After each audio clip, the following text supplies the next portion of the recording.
John Goodman's fate will be in the hands of 6 jurors being narrowed from a pool of 80 people in a case getting national attention. For more on what they and the rest of us may see unfold in the courtroom, we turn to News Channel 5's Alex Sands. Alex, you sat down with our legal analyst. What will the next few weeks look like?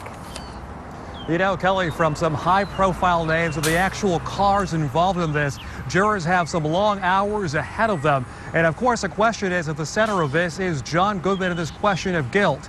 Is he guilty? And if he is, how much time should he spend in prison? It's always a challenge for prosecutors. How do you convince 6 people of someone's guilt? You're going to have the state outlining where they're going to go, their version of events, what they believe the evidence is going to show, and really present a timeline, so to speak, of Mr. Goodman and where he went.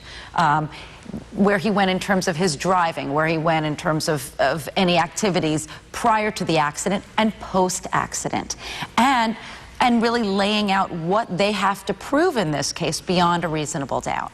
Attorneys have kept their strategies close, but a lot may hinge on the witnesses. The bartenders who saw John Goodman moments before the crash, the first responders called to the scene. The jury may hear painful, often graphic testimony.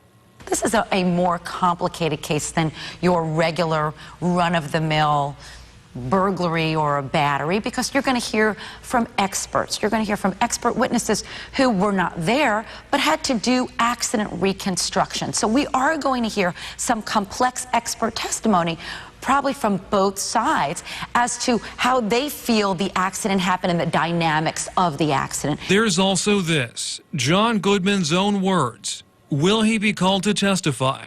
The state has the burden of proof. The defendant does not have to testify, and his silence cannot be used against him. The jury is going to be instructed as to that. That's going to be probably one of the main reasons not to put him on the stand, because he's really going to need to give explanations as to everything.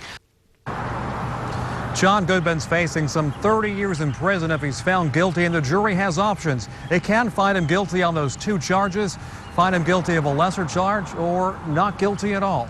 Alex Sands, WPTV News Channel 5.